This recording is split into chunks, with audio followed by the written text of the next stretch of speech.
نے فرمایا کہ تم پردیسی ہو، بے شک تمہیں اجازت ہے مگر صبر کرو۔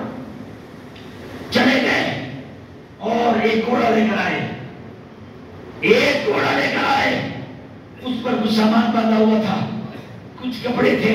کہا تمہارے پاس کپڑے بھی نہیں ہیں، پتہ نہیں کہاں سے آئے ہو، راستے میں کھانے پینے کا مسئلہ بھی ہوگا، یہ ایک ٹوٹا پھوٹا مشکیزہ ہے، یہ بھی میں پانی کا بھر کے دیتا ہوں، یہ کھانا ہے، راستے میں تمہارے کام آئے گا، لہذا اللہ کریم آپ کی حفاظت فرمائے، جہاں مسافر ہو، پردیسی ہو، اللہ تمہاری حفاظت فرمائے، آپ کو اجازت ہے جاؤ۔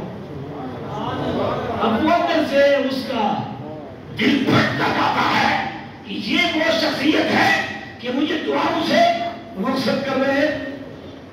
اور گھوڑے پر سوار ہوئے، اور گھوڑے پر جب سوار ہوئے نا، مختلف علماء لکھتے ہیں کہ آدھا میل انہوں نے سفر کیا، مگر وہ زمین اس پہ جانے نہ دے۔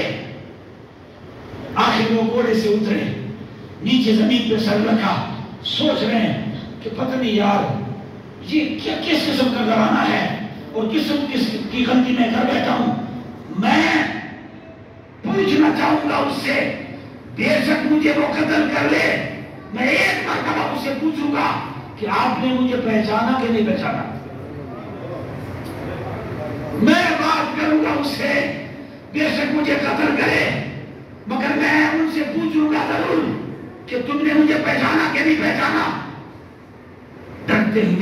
ڈرتے ہوئے دوبارہ واپس آئے، امام زین العابدین کی خدمت میں حاضر ہوئے، اور ہاتھ دوبارہ ملا کے نا آپ نے ان کے ہاتھ کو بوسہ دیا، اور آپ نے فرمایا آپ واپس کیوں آئے؟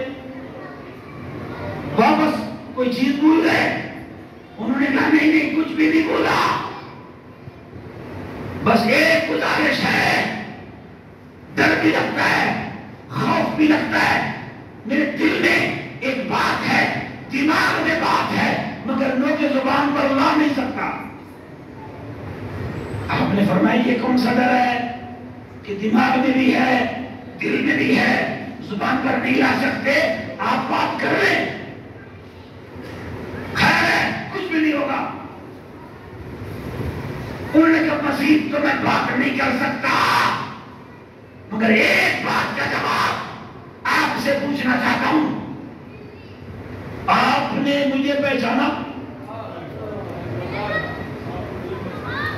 آپ نے مجھے پہچانا؟ آپ نے فرمایا کہ اے مسافر، مجھے رب ذوالجلال کی عزت کی قسم ہے کہ تم پہچان کی بات کرتے ہو، میں آپ کو کربلا سے جانتا ہوں، میں آپ کو کربلا سے جانتا ہوں۔ تو پھر اچھا قدموں پہ گر گئے اور کہنے لگے اگر کربلا سے جانتے ہو تو پھر یہ سلوک کیسے؟ اگر کربلا سے جانتے ہو تو پھر یہ سلوک کیسے؟ آپ نے فرمایا جو کچھ کربلا میں تم نے کیا تھا وہ تمہارا کردار تھا، اور جو میں نے کیا ہے یہ میرا کردار ہے۔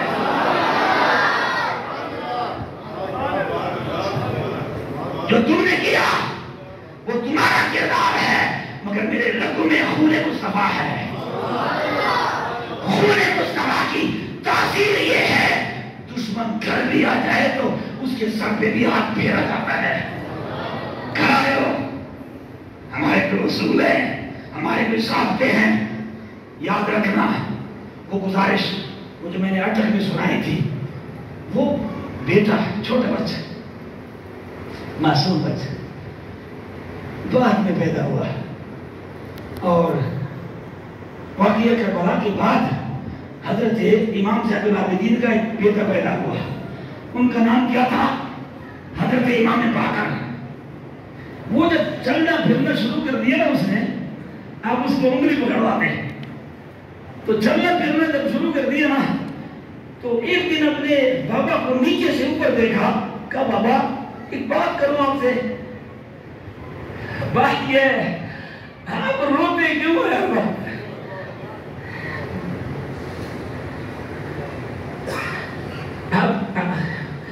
آپ روتے کیوں ہیں؟ آپ میرے والد ہیں، آپ کیوں روتے ہیں؟ جب بھی میں نے ہوش سنبھالا، آپ دن کو بھی روتے ہیں، آپ رات کو بھی روتے ہیں، میرے بابا آپ کو غم کون سا ہے، آپ کو درد کون سا ہے، آپ کو جدائی کون سی ہے، آپ کو غم کیا؟ میں تمہارا بیٹا ہوں نا، میرے ساتھ بھی غم شیئر تو کرو۔ تو آپ نے فرمایا، آپ نے کس بات کو چھیڑ دیا؟ آپ نے فرمایا گفت زین العابدین غم تازہ کر دی ہے بسر، اے میرے جگر کے بارے کون سا غم تو نے چھیڑ دیا، ہمارا غم پھر سے تازہ کر لیا۔ تو ندی دی واقعات کربلا، من بھی دم تو نے کربلا نہیں دیکھی، میں آنکھوں سے دیکھ آیا ہوں۔ تو نے کربلا نہیں دیکھی، میں اپنے آنکھوں سے دیکھ کر آیا ہوں۔ داخل اتنا گھنٹی من کم دس یا خوب نیست، میرا جو درد ہے نا ہجر، وہ کوئی یعقوب نبی سے کم تو نہیں ہے۔ میرا جو غم ہے وہ کوئی یعقوب نبی سے کم تو نہیں۔ پسر گم کر دبو تو ان کا تو بیٹا گم ہوا تھا، اور من وہ پسر گم کرتا اور من پدر گم کرتا، ان کا تو بیٹا گم ہوا تھا اور میں تو باپ سے بچڑ گیا تھا، میرا تو باپ چلا گیا، تو پھر کیسے ہم نہ روئے؟ تو آپ نے فرمایا کہ مجھے تو ایک گزارش کرنی ہے آپ سے کہ آپ کو حکیم لا کر دیں، بچہ تھا، حکیم ڈاکٹر کے پاس لے جاؤ۔ ہم نے کہا بیٹا یہ بیماری جو ہے نا یہ ڈاکٹروں والی نہیں ہے، یہ ڈاکٹروں کی بیماری نہیں ہے، تو پھر بھی آپ کا دل نہیں توڑتا، لے آؤ کسی کو۔ امام باقر کسی سیانے کو لے کر آئے، حکیم جب آئے نا اور امام زین العابدین کا جب نفس پکڑا نا اور کہنے لگا حضرت آپ کو بیماری تو نہیں ہے، آپ کے وجود میں بیمار نہیں لگ رہا، آپ لگتے ہیں کوئی غم لگا ہے آپ کو، آپ مجھے اپنی ہسٹری میرے ساتھ شیئر کر سکتے ہیں، میں آپ کو کوئی نسخے بتانا چاہتا ہوں، اس پر عمل کیا کرو تو اللہ آفاقہ دے دے گا۔ آپ نے کہا بتاؤ نا نسخے؟ اس نے کہا صبح صبح جب نسیم سحر چلے، جب ٹھنڈی ہوا چلے تو دریاب کے کنارے جایا کرو، دریاب کی ٹھنڈی ہوائیں آپ لمبی لمبی سانسیں لیا کرو، دریاب پہ جایا کرو تو اللہ تمہیں شفا دے دے گا۔ آپ نے ایک چیخ لگائی، فرمایا آپ کس دریاب کی بات کرتے ہیں؟ دریا فرات کی بات کرتے ہو، 10 دن اس دریاب کے پاس پانی کتے تو پیتے رہے مگر میرا علی اصغر پیاس سے مر گیا، آپ کس طرح کی بات کرتے ہیں؟ لہذا وقت خاصا ہو چکا ہے، یہ درد کی کہانی ہے، میری ہمت نہیں پڑتی کہ میں آگے کچھ بیان کروں، انشاءاللہ جمعے پہ کوشش کروں گا کہ کچھ بیان کر سکوں، بس میں ایک ہی دعا کروں گا آپ کے لیے کہ اللہ رب العالمین امام کربلا سید الشہداء کی خدا محبت ہمیں عطا فرمائے، اہل بیت اطہار کی محبت اللہ ہمیں عطا فرمائے، اور رب ذوالجلال